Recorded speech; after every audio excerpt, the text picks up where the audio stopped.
Moi Namboka Fabrice Pelende tozomo na démocratie oyo IDPS azomi la biso na mboka bino na idée na MLC bozako apprécier ngo déjà ndenge est-ce qu'ils ont avancé par rapport à démocratie to lukaki to Kabila ezaka elo moko est-ce que avant Kabila égale après Kabila to ndenge après Kabila égale avant Kabila mais après Kabila est comme sous pire parce que le pays maintenant court un grand danger à travers les amateurs qui sont au pouvoir.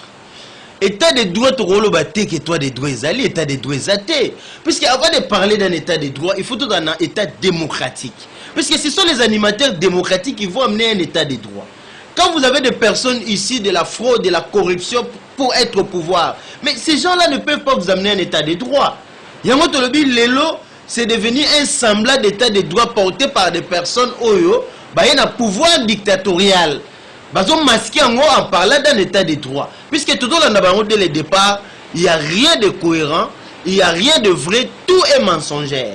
Depuis qu'ils sont au pouvoir, déjà dans le action de qui parlait de 100 jours.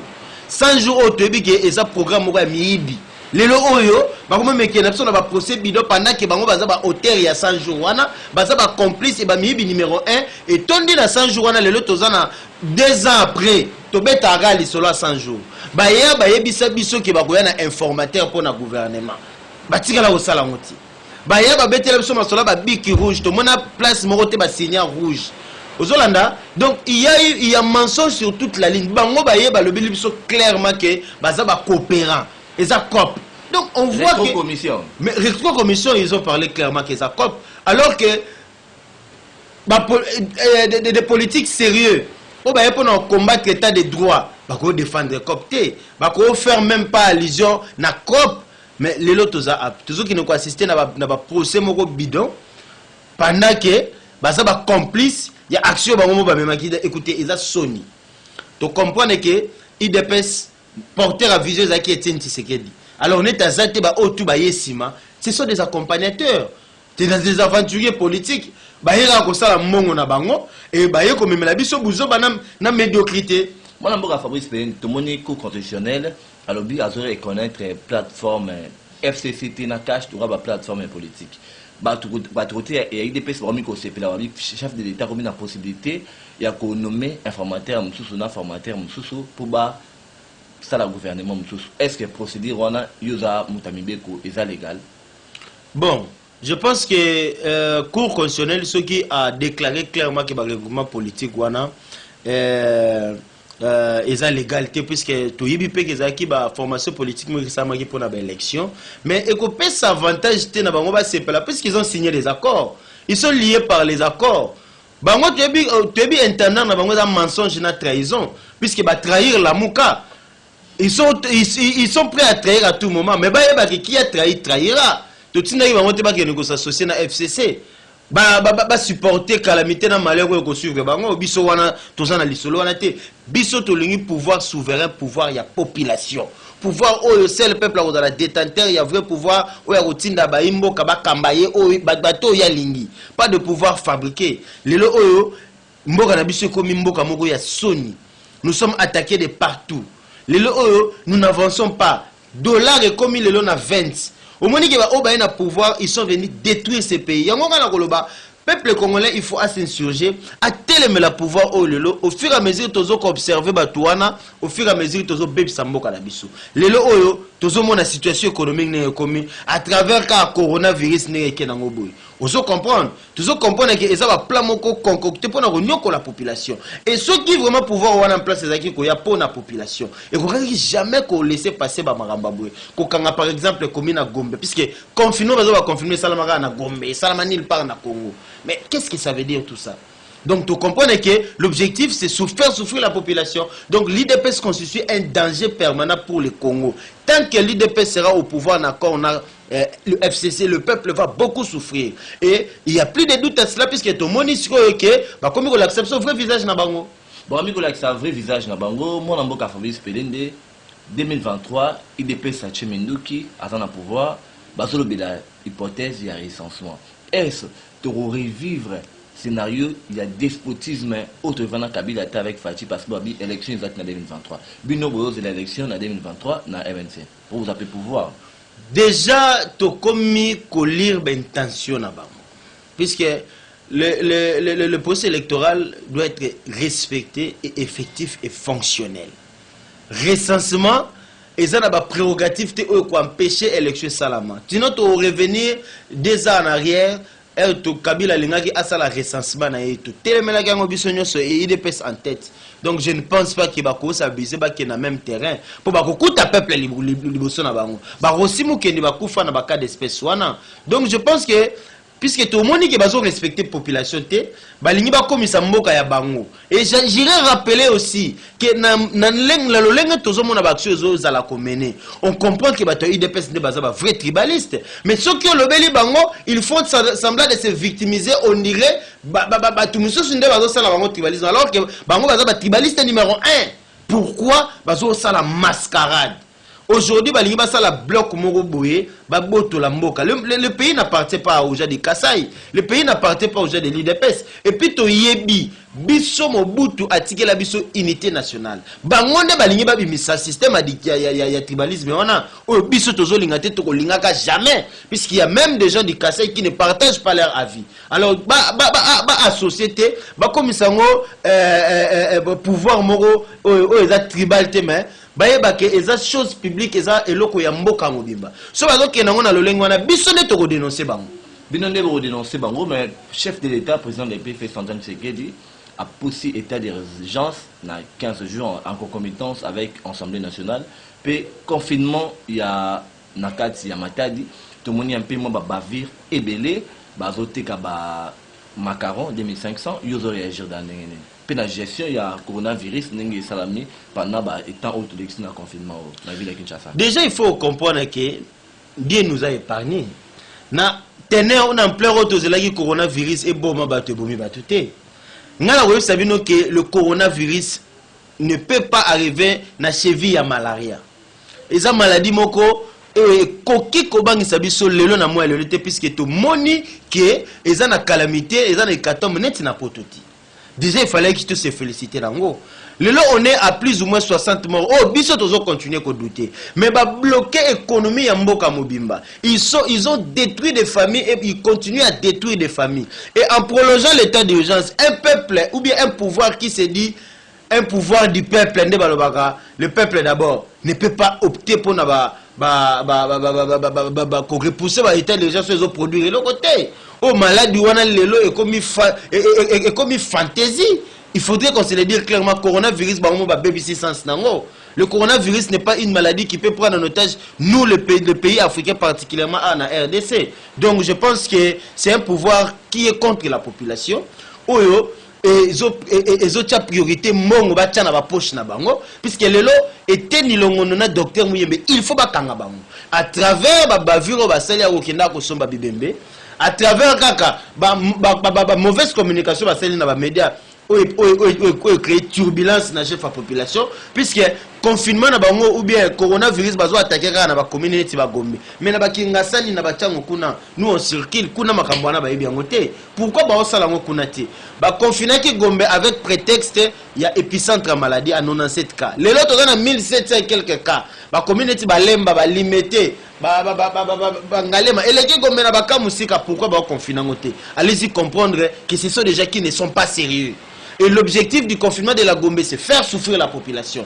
Et baye baké, population a observé, population a naïveté. Puisque au moins MLC on a compris que nous devons maintenant nous imposer, s'insurger et drainer notre population contre la vraie démarche qu'on libère au cannabis. Puisque nous sommes restés observateurs, vous êtes restés observateurs, population, Oyoapi. Comment on a fait expérimenter de $, 19,500. 100 unités, 2000 francs. Économie en Boka toujours Kende Wapi. Mais nous assistons à la mort de l'État. L'État peut-être qu'il est déjà mort, mais le lot komi ko kundaye. Dollar komi na ba 20 francs congolais n'a plus de valeur. 20 000 francs comme $10. 20 000 francs comme $10. Allez-y comprendre, yango na bisio présence il y a eu des personnes na pouvoir et ça danger permanent pour Namboka. Présence, il y a eu des personnes na pouvoir et ça danger permanent pour Namboka. J'insiste sur ce fait-là. Puisque ce sont des gens qui sont malhonnêtes. Ce sont des gens qui sont mensongères. Ce sont des gens qui ne disent pas la vérité. Et ce sont des personnes qui ne sont pas honnêtes. nakoki ko démontrer du début à la fin banda ba yeti lelo bazo kosa et puis baction na bango nyonso eza mené vers le mensonge. Ba memeli biso 100 jours à kimoyibi ba yibi ba mbongo à l'état basilisi. Où en sommes-nous? Lelo oyo dezango il fallait qu'il to beta masolo oyo kolongola mboka na biso na pasi. To yebi ba disposition constitutionnelle oyo memi ba violence ba article 70 après le mandat du président de la République. To yebi ba disposition nyonso oyo esali ke to yokana tena seni. Ba loi électorale oyo memi biso na babuzo ba pourquoi bango baza ko prôner soit des états de droit. Ba yena nous ko redresser ba bavure memi biso na pouvoir à buzo baté. Allez-y comprendre que ils ont roulé le peuple, ils ont roulé même leur propre base. Et 2023, le peuple va sévèrement les sanctionner. Quand en ce moment, quand on a tant aux autres traversés, Bisso MLC, on a compris que nous sommes maintenant l'intendant et les défendeurs de la liberté actuellement. Donc, Tozo occuper place na Bisso d'une manière autoritaire et nous allons nous imposer pour barrer cette route des aposteurs et bataille de paix. Mon amour Fabrice Belende n'a évité les lots pourquoi vous avez satisfait na niveau ya MNC par rapport à l'état de droit des autres Kende, l'autre le BNP dossier à mon amour Vital Kamere, Daniel Massarou, Aïsous Kukunda Vital Kamere, pourquoi vous avez satisfait dans le procès? Mais le procès on est tendancieux, le procès on a d'abord Baimbo Bazela qui va m'embébéler, Bazela qui 15 millions, Bazela qui saut des moutons. Puisque tout ça c'est dans le programme de 100 jours. Bazela qui m'embabandaku, Bazela qui tout ce que vous connaissez là. Mais curieusement, tout le monde va resserrer et tout autour il y a Kamere. Oui, Kamere est la personne la plus citée. Mais n'oublions pas que c'était un programme du chef de l'État. Oh, Kamere, le loi comme ambassadeur itinéraire chef de l'État. Oh, ministre diplomatique à chef de l'État. Azali ya président ndeko. Toza bana mikete. Yo liro lo baba monga bimi ba 50 millions, ba 200 au total il y a 380 millions si je ne m'abuse pas. Le président n'est pas au courant de tout ça. Alors, s'il y est pour quelque chose, et si nous comprenons, nous allons le mettre en accusation. Des gens qui sont venus au pouvoir, justement, pour voler la population, contribuer au pillage. Kamere n'ira pas seul au lobby. Dans le lobby, Kamere n'ira pas seul. Bateau, Kamere, cash. Ce qui Kamere a pris, c'est tous les bateaux qui vont tomber, y compris les gens de l'UDPS. Puisque la victime Kamere était pendant que Kamere fait partie d'un complot de voleurs où il y a 100 jours. Dans le complot, il y a autant de membres de l'UDPS. Et citer l'ambassadeur itinérant du chef de l'État, c'est automatiquement citer le président de la République. Donc, dossier on a Vital Kamere, tu commis d'une manière éjecte, tu commis minutieusement. Donc, batte pate Kamere a quoi y mon côté. Singeza Moulay. Et là, Singama Tembele. Et ça c'est vraiment terminé. Moi n'importe quoi Fabrice Belende. Les longs des caméras commis autant à Bakombo, il y a la personnalité proche des chefs de l'État. Est-ce que les chefs de l'État ont une responsabilité politique dans le dossier Vital Kamere ou ceux qui ont une responsabilité politique? Est-ce que le lobby ni pour la nationalité Fabrice Belende a fait Moutamibeko? Comment on va poursuivre les chefs de l'État pendant qu'ils ont le pouvoir? Mais le juge naturel, le chef de l'État, est la Cour constitutionnelle. Le Cour constitutionnelle a un procureur après la Cour constitutionnelle. Il suffit de se saisir une affaire Ouana. Le Congrès est là pour mettre en accusation le chef de l'État. Procédure est simple. Ce qui fait partie des détournements, Cour constitutionnelle va se saisir, mettre en accusation devant le Congrès, va destituer. Puisqu'on ne peut pas continuer à marcher avec un pouvoir mensonger, un pouvoir de voleurs pendant 2 ans, où ils ont continué à détruire Mboka Kolega, au Bassali 18 ans. En 2 ans, ils ont volé des millions. Alors, si le chef de l'État est mis en cause, il doit être cité.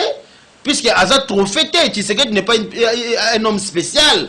C'est un Congolais comme tout autre Congolais. C'est parce qu'il est le président. Et nous savons les conditions qui l'ont conduit au pouvoir. Donc, comme il y a phase, il y a tension, il y a teneur. Net, il y a arbitraire. Un député en fonction illégalement parce qu'ils sont au pouvoir. Nous allons les dénoncer. Procès à Kamere est un procès national. Donc Kamere que Kamere a beaucoup à mon côté. Et ceux qui va sauver Kamere parce que la Kamere a dit à Kombo biso to ko rappeler bango que ça programme il y a 100 jours programme il y a chef de l'État. Mon amour Fabrice Belende, au cas où que chef de l'État a cité énormément responsabilité politique et bien dans le dossier Oyo. Qui va maintenant conduire le pays dans ce moment-là que le chef de l'État a continué à faire dossier, il y a trahison, il y a infraction à ce moment-là. Mais c'est la haute trahison. User de son propre influence en tant que président de la République pour se créer des intérêts, pour détourner les fonds publics. Mais c'est la haute trahison. La haute trahison, ce qu'on attend, on a mais la Constitution est claire. La Constitution est claire. À l'absence du président, tout autre empêchement, c'est le président du Sénat. Oui, il y a un suppléant naturel et un chef de l'État. Tamboué Mamba comme président pour Alingagi Bongo. Après 6 mois, à organiser l'élection. Ceux qui 6 mois, qui quittent Mibé Kolobi, 9 mois. Donc, tout ça, la élection, tout ça, président Moussoussou. Moi, je suis failli faire une place, parce que je vais faire carte à Kabila. Tout le monde ici, Tamboué Mamba, bien ébi, Kaza rebelle. Moussa Lobra, Tamboué Mamba, Tamboué Mamba. Batunion sona baza ba rebelle ba étranger tout peut ça sous ba kabiliste na pouvoir au banio pendant 18 ans. Bozo mon maman sont monté mon amour affaire. Mais écoutez, fait ta cabine pendant le bayan, on a besoin de jouer. Écoutez, on a en fin de compte. IDPS, Cash, FCC, ce sont les associations de malfaiteurs. Na minute ko dissocier ces sociétés, na bata IDPS na bata Cash. Ce sont les associations des malfaiteurs, les oiseaux de même plumage. Danger plus c'est ça les lots comme on a peut-être bata IDPS na pouvoir. Pour bango ba na les pires autour mon les lots. Mais Tamboué Mamba sera comme président, Ezate comme président à vie, non. Puisqu'il est là, position constitutionnelle, position sa position comme président de la République. Ce n'est pas nous qui le voulons. Bango ba keko trahir, ba sali accord. Oui, Mimi bango na pouvoir à Bouzoba. Ils sont avec des Tamboué Mamba au pouvoir. Les lots sont Tamboué Mamba wana, ba zongi na pouvoir et vous allez plus la faute na bango. Donc je pense que la magie puisque nous comprenons que le pays est en train de mourir à cause de l'UDPS. Le pays est plongé dans le mensonge à cause de l'UDPS. Nous comprenons que le pays a perdu toute crédibilité. Nous sommes attaqués de partout. Comment vous pouvez vous comprendre le même Zambien, Centrafricain, attaquer les Congolais, la paix territoire, qu'est-ce que le président dit? Qu'est-ce que le pouvoir en place dit? Nous ne sommes pas des faibles. Il faut que zonga na royaume Congo. Le royaume Congo était un royaume puissant. Oh le lobiso tolingi hégémonie wana ezonga. Et que zonga jamais à travers des escrocs neti bataille de pes. Ozolanda donc ba dénigrer biso suffisamment ba humilier biso. Alors tout bête ma solo au clair, nous avons besoin de bonnes élections. Le lo au procès caméra ndete lo biso nyoso to kofungola ngo miso to kolandela ngo to ko chamele na biso nyoso wana vice de procédure nyoso faux fouiller nyoso ekoya manque d'information cachette nyoso eko se manifester to ko dénoncer ngo depuis déjà que VK aza coupable de faits ba couler mais aza ye mokote Singama Tembe. Moi, je suis Faris Pédé, tout le BNP parce que je signale que Faris Pédé est cadre dans le cadre de MNC, mais également président et à jeunesse avenir du MNC. Moi, je suis Faris Pédé, vie politique de Jean-Pierre Bemba et côté suspense, il a mieux placé pour nous le biso. Information des années. Information des années, Jean-Pierre Bemba d'abord est bien important. Tu sais que Jean-Pierre Bemba est le politicien le plus combattu au Congo, à l'intérieur et à l'extérieur. Tout simplement parce qu'il incarne un leadership. Aux Hollandais, ils ont convoitisé le peuple et ils ont toujours combattu par les ennemis du peuple. Donc je pense que moi, Jean-Pierre Bemba, avant de Kimiete, au contraire, silence n'est fait dans l'interpellateur. Puisque à comment on va dans le Congo, à observer le Congo, mais nous promettons et nous le disons clairement que Jean-Pierre Bemba fera des déclarations populaires. Au moment opportun. Puisque à ce moment ici, Jean-Pierre Bemba ne peut pas parler puisque les gens risquent d'entrer en confusion. Il faudrait peut-être que Batouba dans la conséquence le jour où le moment lui parlera, il n'aura pas à fournir beaucoup d'efforts. Donc Jean-Pierre Bemba stratégiquement a sa position à silence mais il faut susciter crainte, peur vis-à-vis de Batouyo.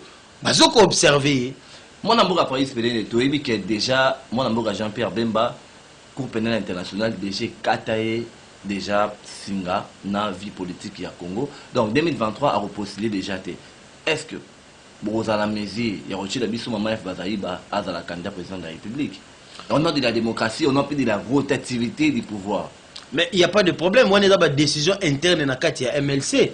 Ceux qui ont décidé, bon, ça ne posera pas de problème. Mais il faut que Jean-Pierre Bemba a écarté irrégulièrement, abusivement par des mafiateurs qui n'ont pouvoir. Puisque notre constitution, notre loi est claire, la loi électorale parle de l'infraction de la corruption. La corruption n'a rien à voir avec la subordination. Alors que va assimiler en haut, commission en haut, vu que la loi électorale est à Liboso. Mais Jean-Pierre Bemba est éligible. Il n'a jamais été condamné pour corruption. Il est condamné pour subordination des témoins. Ils ont fait un mot très différent de la corruption. Donc je pense qu'il y a une mauvaise interprétation de la loi électorale Nabiso où il est écarté irrégulièrement. Mais je pense que ceux qui réfléchir ou comprendre à travers la nouvelle loi électorale au Bima, peut-être que vous allez favorable et que sa chance na moïmo puisque biso de l'égalité des chances. Au moment Kabila à l'époque il a écarté de gros loups, de gros poissons pour attirer là na ba mini fretin pour dominer bango, à créer bango ba FCC ba nini wana tout. On a compris ça parce que Moïse n'était pas là, Bemba n'était pas là, Mouzitou n'était pas là. Ce sont des gros poissons. Yo tigali na bandakala. Et c'est normal ça na bandakala apesa bango bokonzi avant de sabango na kiti wana.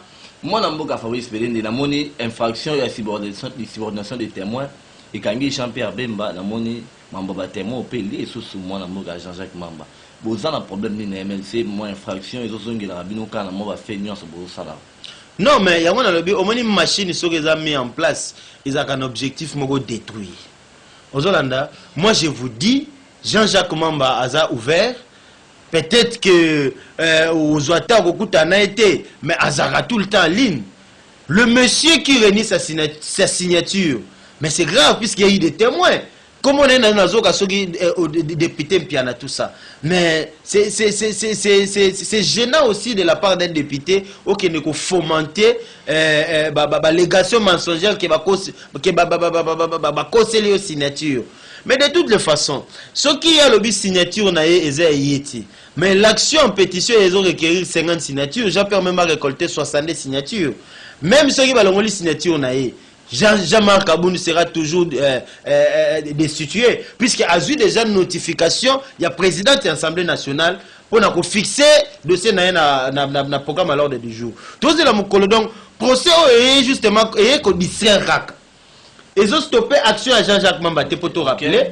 Procès, ils ont permis de que sur le soir l'action à Jean-Jacques Mamba. Ils ont déjà déclenché à niveau hémicycle. Donc, ce qu'ils ont fait, ils ont peut-être retardé l'action. Mais ils n'ont pas mis en main l'action, puisque l'action continue. Et Jean-Marc Abound sera bel et bien destitué. Comme ça, tu as la mbongo au pouvoir. Ce qui est pour le peuple, azala honneur na élégance wana, atika place wana. Baluka muta IDPS msuba yana ngwana. Sinon on comprendrait, on ira comprendre que ce sont des voleurs politiques. Ce sont des voleurs politiques. Moi, je vais faire des potos sanayo, malobanayo, pour nous clôturer l'émission. Malobananga ezali d'abord il y a SNOT. Toza na kati ya mboka oyo mboka eza ya biso nyoso. Nous luttons tous pour l'idéal national. Mais nous avons compris que depuis Toza indépendance, il y a la corruption et l'instabilité institutionnelle où ils ont gangréné Mboka na biso. Biso toligné un pouvoir légitime et souverain. L'IDPS nous a amené autre chose. Alors, nous dénonçons également cette prédation électorale au Salami, c'est complot contre la population à travers l'accord au IDPS. L'UDPS a trahi notre population pour arriver au pouvoir. Et une fois au pouvoir, il commence à faire du n'importe quoi. À la kisibiso amateurisme au sommet de l'État. D'abord, même ma décision ils s'appliquer. Chef de l'État a prendre l'ordonnance, la qualité de chef de l'État, ils s'appliquer. Nous comprenons qu'ils ont un pouvoir faible. Alors, au lieu peut-être to kanisa qui va se rétracter, bah c'est un peuple pardon pour te combattre ennemi commun, bango, bah balouke le peuple, bah s'associer dans le mal au business de combattre qui lobby. Donc aujourd'hui, nous associons l'IDPS au même titre que le mal qui est le FCC. Donc IDPS na moya lelo neto zoloba a commis ennemi numéro 1, a commis l'homme à abattre au même titre que le FCC. Donc désormais, quand nous parlons du mal de ce Congo, nous devons impliquer l'UDPS. Merci beaucoup, mon amour Fabrice Pelende. Zalaki sengo mingi ko répond. Nyango na koloba boui. Tozo ko senga na babembiste nyonso. Ba se lever comme un seul homme derrière cette action politique oyo. Ils ont mené Jean-Jacques Mamba derrière le MLC. Pour tout la qui en face du monde, qui est encore un parti souverain et légitime, où ils ont compris le droit na ba valeur ya peuple congolais. Oyo tobengi MLC. Le MLC doit retrouver sa place, doit retrouver sa prépondérance puisque biso nde totikali na souveraineté. Merci beaucoup moi Namboka Fabrice Pende. Je signale que Fabrice Pende daza juriste mais également cadre na kati MLC mais également président la jeunesse avenir ya MLC. Fabrice Pende zaki et c'est ngomingi yo répondre à la préoccupation na biso. To pesi merci beaucoup mingi na Dalia la plim binganaise o azaki na sima ya caméra na équipe technique nyo c'est ben c'est live au ba réaliser émission au Fabrice Pende to tondi botondi. Merci beaucoup les journalistes.